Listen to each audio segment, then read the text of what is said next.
Selamat pagi sahabat Thompson, kembali lagi di channel YouTube kita, Thompson Network, bersama saya Johan. Hari ini kita mau ngomongin sedikit tentang stres dan bagaimana cara manage stres. Kan akhir-akhir ini kita dengar-dengar berita kalau ada pelecehan seksual dari KPAI, terus korbannya mengalami depresi, terus kemudian ada gaji-gaji yang kurang cocok gitu kan.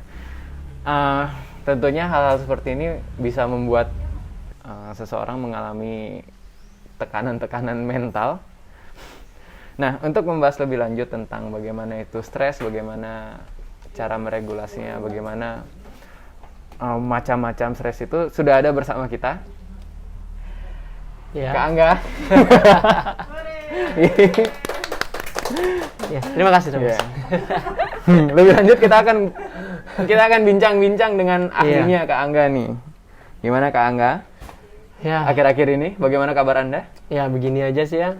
Ada stresnya. Ya, kayaknya cukup stres ya. Iya, cukup stres ya. Dari tadi pagi, Kak.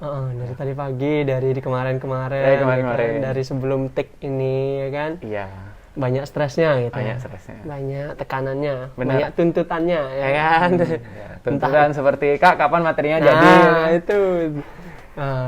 Untuk menjadi seorang ahli dalam waktu singkat itu sangat luar biasa. Tuntutannya besar gitu ya. Jadi ya sekarang ini sih kabarku baik-baik aja sih sebenarnya sih. Kayaknya udah mulai tercicil-cicil ya. Iya. Ya. Oke. Gimana Kak Angga? Ini sebenarnya kan nggak tahu ya, akhir-akhir ini kan banyak kali stres nih. Aku juga banyak sekali deadline yang harus masuk kan. Nah, mungkin ada sahabat-sahabat Thompson yang kurang mengenal apa itu stres. Okay. Mungkin secara teoritis gimana sih stres itu, Kak? Kalau saya ngomong teoritis sebenarnya paling alergi ya. Saya nggak senang ngomong teoritis ya. Tapi memang kalau seandainya kita bicara tentang manajemen stres gitu ya. Saya buat catatan ya. Ya, aku juga buat catatan biar sih. nggak salah gitu kan. Kalau kita bicara tentang manajemen stres, kita harus meng-highlight gitu ya. Meng-highlight atau kita harus benar-benar memahami dulu tentang apa sih stres itu. Ya kan? Apa sih stres itu? Secara etimologi ya. Secara etimologi, stres itu adalah sebenarnya gangguan atau kekacauan mental dan emosional yang dipengaruhi oleh faktor luar. Pasti stres itu udah nggak mungkin tiba-tiba stres, tiba-tiba ujuk-ujuk stres, nggak ada. Pasti ada faktor luarnya, apapun itu, gitu kan. Pasti ada faktor luarnya, gitu kan. Jadi secara sederhana, sebenarnya stres itu dapat diartikan ya, disebut-sebut gitu kan, adalah sebuah keadaan yang dialami seseorang ketika ada sebuah ketidaksesuaian antara tuntutan dan kemampuan dia untuk menyelesaikan tuntutan tersebut. Jadi ketidaksesuaian itulah sebenarnya stres itu gitu kan. Jadi sekarang tergantung sih. Setiap orang kan kadang-kadang kan menerima stres itu kan berbeda-beda ya. Menerima stres itu berbeda-beda. Dimana jikalau seseorang gitu ya, seorang menerima stres itu dengan baik gitu ya. Ada loh orang yang menerima stres itu dengan baik, ya kan. Jikalau orang itu menerima stres dengan baik, dengan positif, nama kerennya itu adalah eustress. Gitu. Gimana? Eustress. Eustress. Iya, itu nama kerennya eustress. Aku baru denger loh. Sepanjang aku belajar materi. Nah, itu kan. Selama aku kuliah ini aku baru denger loh. Eustress. Jadi itu malah berdampak positif buat orang, gitu ya. Terus kalau misalnya orang itu yang menerima stres ini terlalu pokoknya negatif lah gitu kan. Itu jadinya distress. Jadi distress itu kan the next level of stress gitu ya. Distress itu yang udah parah sebenarnya kan, maksudnya dia menangkap stres itu secara negatif dan dampaknya banyak sekali gitu kan. Banyak sekali seperti mungkin kayak tadi dibilang yang dilecehkan seksual terus jadi depresi. Padahal sebenarnya kalau saya baca juga artikel beritanya itu ternyata udah ditangkap kan gininya, ya kan? Udah ditangkap, terlapornya udah ditangkap gitu kan ya. Jadi dia masih aja depresi. Nah itu maksudnya itu dampaknya lumayan bisa saja fatal gitu loh kalau misalnya sampai di level distress itu, gitu. Jadi sebenarnya stres itu normal ya. Cuma normal. bagaimana cara kita menanggapi stresnya itu? Setiap orang pasti stres. Iya sih. Orang kaya aja stres. Ini aku yakin yang nonton video kita baru dengar pengertian stres, udah stres duluan nih yang nonton. Iya, kaya. Nah, Kak Angga, Oke. semua orang mengalami stres, pasti kan? Pasti.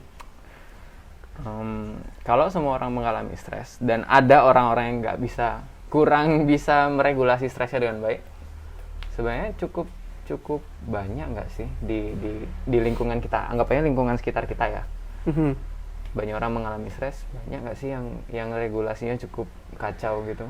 Sebenarnya perbandingannya 50-50 sih. Kalau menurut saya pribadi, sepenglihatan saya, perbandingan 50-50. Kenapa? Karena memang kalau kita ngelihat di berita-berita, depresi, ini jadi bunuh diri, gitu kan?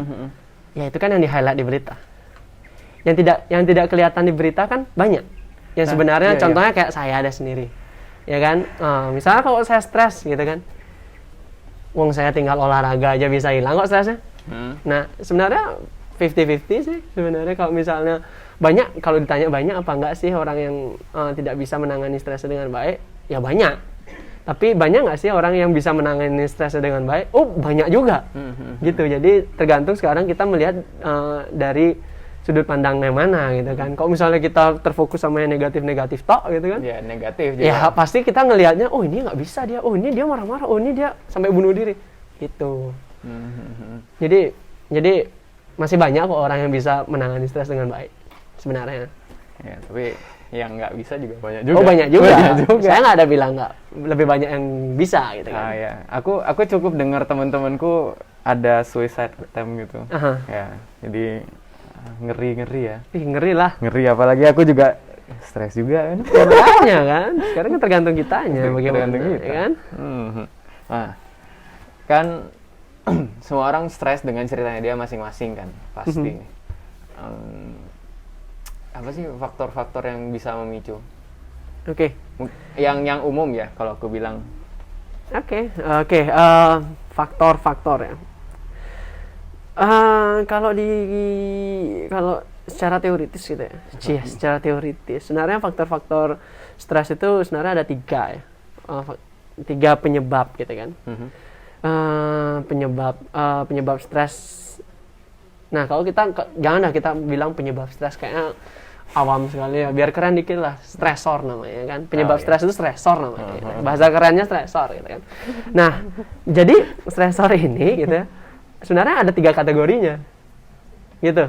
Jadi 3 kategori stresor itu, penyebab stres itu ada 3. Yang pertama adalah physically, habis itu psikologis, dan yang terakhir sosial budaya.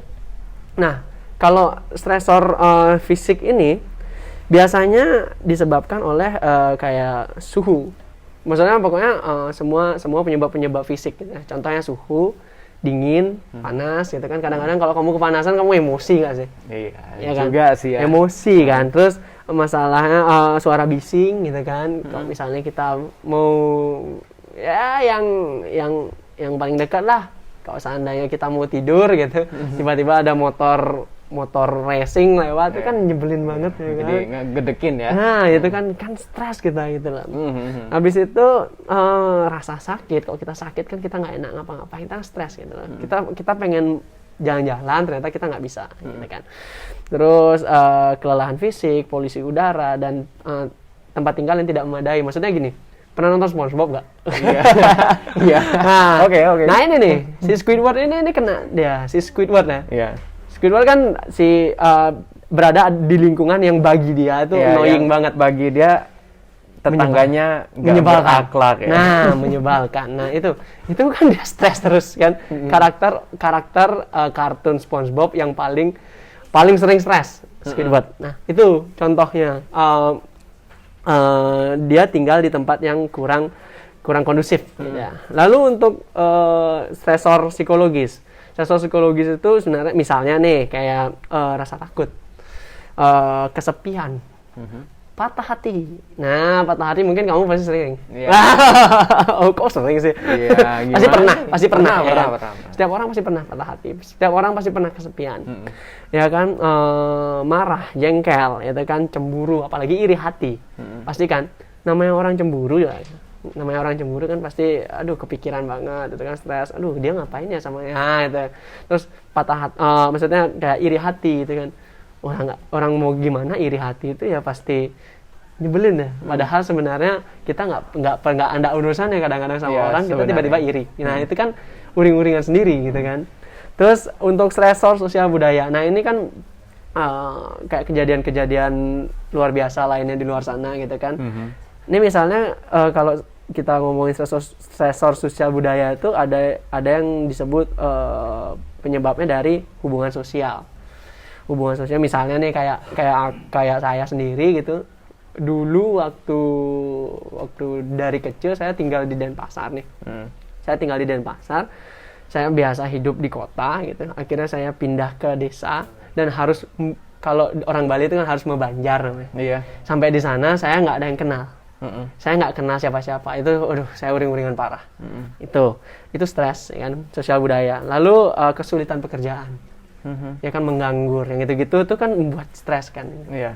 Kita banyak kebutuhan tapi ternyata kita nggak bisa untuk menghasilkan dana gitu dari kemampuan kita gitu. Lalu pensiunan. Kan kita kalau pensiun itu biasanya berkaitan dengan post power syndrome. Biasanya post power syndrome. Kan biasa tuh kalau orang-orang yang biasanya mempunyai power, mempunyai duit banyak, tiba-tiba pensiun. Dia bingung dia mau ngapain nih kan. Nah, habis itu PHK itu kan nyebelin banget ya kan. Bingung juga ya kan. Curhat ya? Enggak sih, saya kebetulan belum pernah PHK sih. Kayaknya di yang dimension sebelumnya tuh ada deh. Nggak tahu saya. Nggak tahu ya. Lalu perpisahan, perceraian itu kan sebenarnya itu semua stresor sosial budaya. Nah.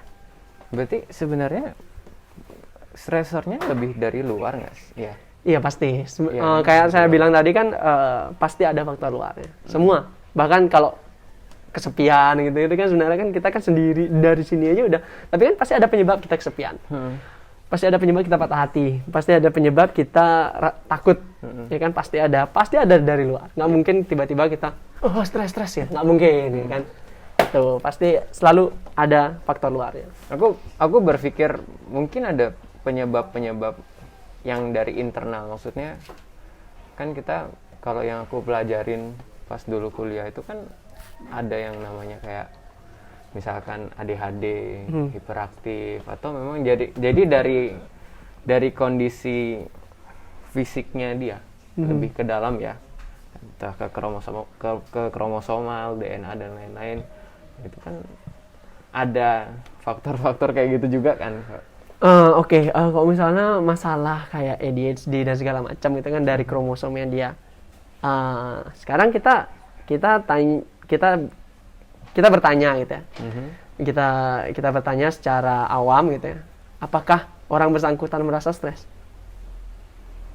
Belum tentu. Kalau menurut saya belum tentu. Ya kan? Karena kan mungkin orang-orang berkebutuhan khusus tersebut kan memang kalau awamnya dibilang mereka memiliki dunianya sendiri gitu kan. Mungkin kalau mungkin ini kan udah hubungannya sama anak berkebutuhan khusus gitu ya. Gimana kalau kita tanyakan ke ahlinya aja gimana? Panggil. Nah, oke. Kita tanyain ke ahlinya. Soalnya ini biar saya juga nggak salah ya. Soalnya kan ini kan berkaitan tentang anak berkebutuhan khusus. Bagaimana anak berkebutuhan khusus itu sebenarnya dia tuh stres apa enggak sih kan gitu ya.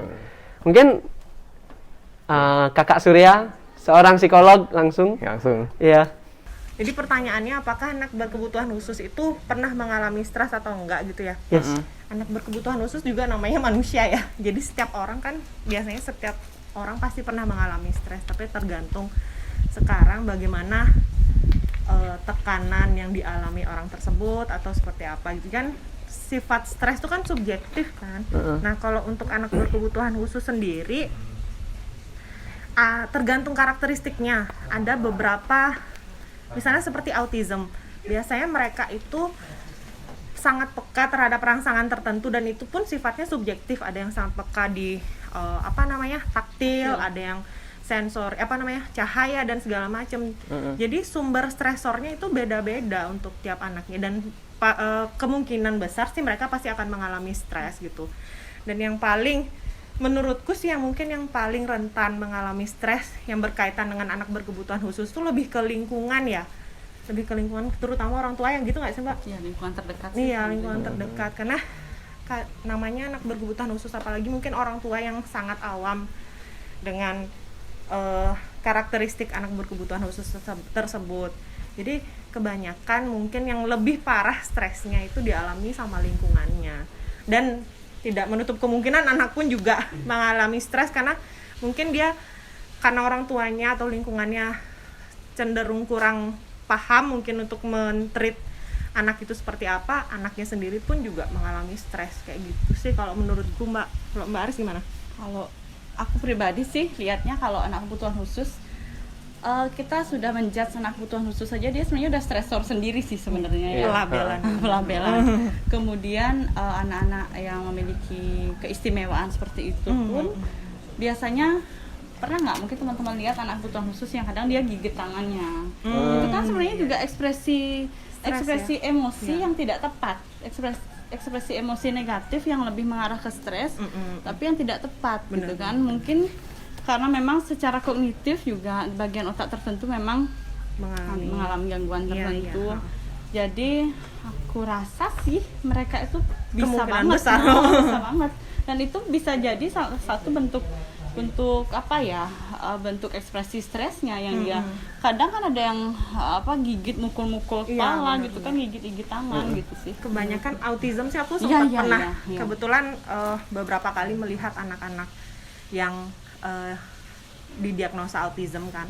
Jadi mereka melukai diri sendiri atau melukai orang lain itu bentuk mereka menghadapi stresnya gitu. Misalnya kayak misalnya nih yang aku bilang tadi, dia terlalu peka sama suara ketika berada di satu situasi yang mungkin agak bising atau apa, akhirnya dia menunjukkan perilaku yang tadi kayak memukul diri sendiri atau kayak jedot-jedotin kepala di tembok. Itu salah satu bentuk stresnya mereka gitu loh, salah satu tanda ya bahwa mereka itu mengalami stres. Kalau misalnya orang tua atau lingkungan sekitarnya menyadari hal itu, lebih alangkah baiknya ya. Jadi kayak ada penanganan khusus. Iya, penanganan khusus sih. Terapi awal jadinya. Jadi mereka lebih aware bahwa ini stres lah itu. Terus apa yang nih harus saya sebaiknya lakukan nih, gitu. Sumber stresnya apa nih gitu loh kan. Jadi bener. lebih gampang untuk menanganinya kayak gitu. Itu sih. Ya tapi jadi berarti ya emang ya ABK juga manusia ya, benar ya? Iya, benar. Kata senior saya, ABK juga manusia ya kan, tapi memang dia mungkin tidak bisa mengekspresikannya dengan baik. Sehingga mungkin cara dia mengkomunikasikan stresnya itu yang kurang bisa ditangkap sama orang lain kan. Betul. Tapi emang kayaknya memang lebih ke lingkungan sekitarnya dia yang misalnya kayak orang tuanya yang stres gitu kan. Bisa saja karena kan membutuhkan super duper kesabaran yang luar biasa gitu untuk mengasuh anak berkebutuhan khusus. Gitu. Oke, treatnya lebih berat jadi lebih spesial kan khusus. Oke, Kak Angga, tadi faktor-faktor yang seperti itu, ini mungkin lebih mikro lagi ya. Pemicu. Apa yang bisa? Nah, kalau yang aku dulu pelajarin, stresor tuh pasti ada pemicu-pemicunya. Meskipun ada stresor A, nanti ada kejadian pemicu-pemicunya tuh yang bisa lari ke sini. Jadi si dia ini bisa kena stres. Tadi kan kayak fisik, psikologi sama sosial budaya itu kan kayak rumah besarnya. Oh iya, itu dia. Berarti yang sosial budaya tuh bukan cuma bagaimana dia sama orang-orang tuh, tapi termasuk juga keadaan-keadaan yang lain kayak keadaan alam, keadaan-keadaan negara. Iya, kalau keadaan alam kan ke fisik dia maksudnya. Ke fisik ya maksudnya. Wis. Oke, pemicu. Oke, sebenarnya kan ada banyak hal yang dapat memicu stres dalam hidup kita. Banyak sekali. Kalau kita ngomongin tentang stres kan kadang-kadang yang paling sering dengar kata stres itu di mana? Pasti di tempat kerja. Aku bilang tempat kerja juga sih. Di tempat kerja. Pasti banyak sekali pemicu stres di tempat kerja gitu ya. Ya di rumah juga pasti ada, di lingkungan sekitar pasti ada gitu kan. Di relationship kita sama pasangan, sama teman, sama keluarga itu pasti ada kan. Bahkan di edukasi, di dunia edukasi, Iya, anak betul. kuliah apalagi nah, ya itu Tuhan. anak kuliah ya kan. Ya, aku Apalagi kuliahnya tit. nggak tahu ya, nggak tahu Ya, aku. jadi banyak sekali sebenarnya. Tapi tidak hanya itu gitu kan. Kadang masalah kesehatan juga. Seperti kalau misalnya orang punya penyakit degeneratif ya namanya ya. Degeneratif. Seperti jantung, stroke, hipertensi, gula darah, kolesterol mungkin ya kan. Padahal dia pengen makan babi guling gitu kan. Tapi aduh saya nggak bisa nih, kolesterol saya tinggi, tensi saya tinggi. Tuh, kayak bapakku dong. Nah kan sedih banget gitu kan. Nggak boleh disentuh sama sekali pun, nggak boleh disentuh ya kan. Karena kalau disentuh bisa kemakan. Nah itu bahaya gitu. Itu kan stres, itu kan pemicu stres itu. Terus yang lainnya itu adalah trauma kecelakaan lalu lintas. Pernah nggak sih maksudnya kayak kamu pernah kecelakaan di pengkolan A, pas kamu lewat sana lagi, aduh aku takut gitu kan. Pasti ada beberapa orang seperti itu gitu. Memang tidak banyak tapi masih ada orang seperti itu gitu. Lalu ketidakmampuan untuk mengatasi stres setelah stresornya hilang, seperti Residu. ya maksudnya kayak ya kayak mungkin kasus yang KPAI. Oh iya. Iya, itu. Kebayang-bayang kan? Iya, iya. Jadi ya kan dia kalau bahasa psikologi, bahasa kerennya itu kan PTSD jadi masuk kan. PTSD berarti kan? Iya. Habis itu faktor psikologis, misalnya seperti kemarahan, kegelisahan gitu kan, depresi, rasa takut, kelelahan sosial, penghinaan, rasa kecewa kan. Itu kan hal-hal yang bikin kita bisa jadi stres, ya kan. Apalagi dihina, ya kan. Stres berat. Apalagi dihina terus kita nggak bisa ngelawan. Nah, Nyebelin banget. Nyebelin. Ya, itu kan. tapi ada lagi yang nyebelin. Apa? Kalau dia overthinking. Iya benar. Jadi Padahal kalau ada kan teman-temanku yang overthinking tuh. Jadi mereka apa ya? Kayak mereka selalu berpikir apa sih orang lain pikir terhadap diri mereka itu kan. Yes. Nah, habis itu nanti ngelampiasin ke sini. iya. Iya, itu Oke. mau dibilang jangan dipikirin tapi dia mikirin. Benar. Semua dipikirin sama dia. Iya. Ya kan nyebelin banget ya kan. Soalnya kan kita mikir aja butuh energi. Ya kan makanya banyak sekali orang yang nggak mau, maksudnya nggak senang mikir gitu kan. Banyak sekali orang yang nggak senang mikir, nggak senang, nggak suka yang namanya ngelatih otaknya untuk berpikir lebih keras lagi. Banyak sekali orang seperti itu gitu. Mungkin termasuk saya. Iya, aku juga sih Kak. Tapi memang benar kan sebenarnya kalau misalkan pas kita stres itu mungkin di pikiran banyak orang stres itu negatif ya. Tapi stres itu juga termasuk positif. Maksudnya ketika kita olahraga itu kan naruh beban namanya stres ke fisik kita kan. Itu ngelepasin, kalau aku nggak salah ingat, dia ngelepasin 2 hormon. Yang satu kortisol, tapi kemungkinan kalau misalkan olahraga tuh kayaknya yang kortisolnya nggak keluar. Oke. Nanti aku baca lagi deh, ini kayak perlu benerin. Satu lagi itu adrenalin. Oke. Jadi ketika adrenalin tuh dikeluarkan, ini aku pelajarin ya. Ketika adrenalin dikeluarkan, itu dia membuat vasokonstriksi. Nah, jadi pompa darah akan menjadi lebih cepat. Itu. Oke. Selain itu gitu kan, itu kan kadang-kadang stres-stres yang besar-besar ya, yang besar-besar, yang heboh-heboh, yang bikin kita itu fatal lah, bisa fatal gitu ya, bisa fatal akibatnya gitu. Nah tapi kan sebenarnya sebenarnya banyak sekali pemicu stres yang ringan-ringan sebenarnya gitu kan. Contohnya nih kayak stres kecil gitu, stres kecil kayak kamu pernah nggak sih kalau kamu buru-buru gitu kan, gitu, tiba-tiba banmu kempes. Gak usah aja kita ngomong buru-buru Kak ya. Iya, buru-buru kamu kempes, terus tiba-tiba kena razia. Ya kan, nyebelin kan? Ini saya butuh cepat ini, kenapa saya kena razia? Kita janjian tadi pagi jam 9. Aku berangkat jam 7:30 loh ya. 7:30 tuh dari Denpasar. Aku nyampe di Gor Ngurah Rai. Itu ada razia gabungan Samsat. Stres nggak kamu? Akhirnya nyampe sana udah gini loh aku pas belok tuh aku mikir mati aku samsatku nih belum diperpanjang nih, isi razia lagi nih. Stres kan? Stres aku langsung ngechat Mbak Surya kan, "Bok, kayaknya aku bakal telat nih, aku kena razia." Waduh, Ya. jelek kali. Ya begitulah. Itu kan sebenarnya stres-stres yang kecil-kecil ya. Sebenarnya tuh remeh sekali kan. Dan ya kita nggak bisa mengkontrol itu ya. Iya. Ya, itu salah satu pemicu stres. Ya kan? Terus selain itu ada tugas-tugas yang harus diselesaikan. Maksudnya itu berkaitan dengan deadline. Kadang-kadang kan kita dikasih deadline seberapa gitu, sebenarnya kita banyak sekali kerjaan gitu, terus ditanya-tanya materinya kapan selesai. Itu tuh itu stres berat sebenarnya. Besok-besok nggak usah materi ya. Yang lainnya ya contohnya. Yang lainnya aja udah. Nah sebenarnya kayak gitu. Jadi sebenarnya itu salah satu pemicu stres gitu kan, dikejar deadline gitu kan, harus menyelesaikan tugas dengan cepat gitu. Itu sebenarnya pemicu-pemicu stres yang sebenarnya ada di sekitar kita sehari-harinya gitu. Jadi ya seperti itu. Selain itu sifat tamak dan ambisius. Aduh. Ya, itu. Kalau ambisi itu kan kadang-kadang kan saya mau ini, saya harus bisa seperti ini. Malah kalau ternyata emang nggak bisa dia dapatkan tujuannya, stres. Perfeksionis ya. Yes, perfeksionis Ya, gitu itu agak kan. susah sih.